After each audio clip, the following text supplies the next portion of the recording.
What's up everybody? It feels amazing out here. Look what I'm wearing. Long sleeve. It's like, I don't know, 70s, maybe upper 60s. Feels amazing out here. Check out the fry. That's what I want to talk about. This is what I'm scared of. I don't know what the water temperature is right now, but I know it's fucking cold compared to the last few days. Like, we had a cold front out of nowhere and it just hit us in the water. It's like really cold. And I mean, it's nothing like it's gonna kill him, but here's what I'm worried about. How long is it gonna stay cold? Is this just gonna be a couple days, or is it gonna be the rest of the season until spring? Because if it stays cold, that's really gonna suck, because I'm gonna have to get some new food. Because see how warm this water is. Alright, that's a little warmer because of geothermal heating, but still, water temperature really went down. You can see, watch this. See, they know me. This is what the good thing about koi is. Look at that goldfish. See that? Look, you see my yellow one right there? Beautiful fish. When you train them, this is what you can do. And you can pet them and pick them up. What the fuck? I think one bit me. Guess they're hungry. Going catfisting like on swamp people. But yeah, these guys are pretty hungry, and this is what you can do when you train them. They can, they know. See, look at that. They're not scared. Dustin does it all the time too. I do it too. These are great fish, and they're really smart too. So I'm gonna feed them, guys, and I'm gonna show you when they're eating. I'm coming back. I had to go up to the shed and get the koi food. So I'm gonna feed them, and I'm gonna talk about koi food and why you have to feed them different things at different times of the year. All right, you can watch them eat while I talk. See, you don't get this out of freshwater and saltwater fish. This is my only goldfish. You see that little fat thing? You see it?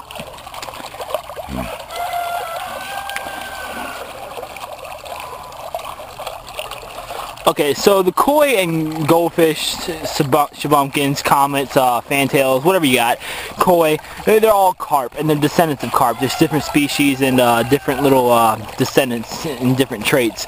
But basically, they're all carp. So their metabolism slows down when the weather changes. If the weather's hot, they grow really fast, and that's why mine had a climax of growth in July, or in like maybe early August.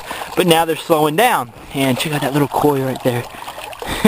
But see, when the water turns cold, you need to switch their food over, because you're not really supposed to give goldfish that much protein in the first place. So when the weather cools down, you don't want to have much protein at all. So when the weather cools down, you need to get a type of food that has wheat germ in it. And wheat germ, it allows them basically to eat in the fall, in the winter time when it's really cool, because that's how a lot of people lose fish in the winter.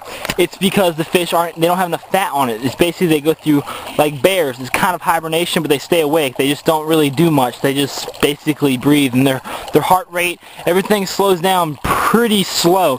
And you just want to have that fat on them, because that's why I'm feeding mine up, because I want them fat. And I'm kind of worried about the little guys that were born this year, because they're not really fat like that koi right there. And I'm just going to feed them up as much as I can in the fall, make sure they have a lot of fat, though I will bring some in, but I'm not going to be able to catch them all. It's a big pond. I'm not going to be able to catch them all. But I'm going to bring them in the winter just to make sure, but I will feed them wheat germ foods in the fall, 'cause I'm not going to put a heater in the basement. That's just absurd. But yeah, you want to switch your foods during the seasons, because if you don't, you're going to kill your fish. If you keep feeding them like this kind of food, which is summer staple, which is a lot of protein in it, which isn't good for a day like today, but I mean, it's not going to kill them. But if you keep feeding them this in the winter, they're going to die, because they can't digest it. And if you give them that food with the wheat germ, they'll digest it. There's my girl right there. You see her, that shabunkkin. Look at that little guy right there, pink little comet. Oh, I love that little dude. Look at him. Awesome little mofo. Love goldfish and koi and stuff. I don't know why people hate them. And there are some people on the site, Fish Tank TV. Oh, look, check out that shabunkkin over there. But there's some people on the chat like Serena, TSK, Dustin, Shane. I'm sorry if I'm leaving people out. Tommy. There's people on the site who has ponds, and I'm just gonna stop naming people before I leave them out. But I've made videos on this, guys, and Dustin, I understand you don't want to feed your ponds because you got the algae problem and stuff. Get some micro lift, guys. This stuff comes in like, look at that monster right there. I love that fish. This stuff comes in every anything you can imagine. Every season it's got vitamin, nutrition, flavor, it's got mixtures, it's got growth, it's got summer staple, it's got cold weather, it's got so many varieties, and they make I think it's better than New Life Spectrum, to be honest with you, because the results I've seen from my fish, it's insane. This is the only thing I feed them, along with the tadpoles they eat and the duckweed and plants and stuff in here, but this is the only thing I feed them myself, and besides duckweed. And I mean, the growth and the colors, and like, it's just insane.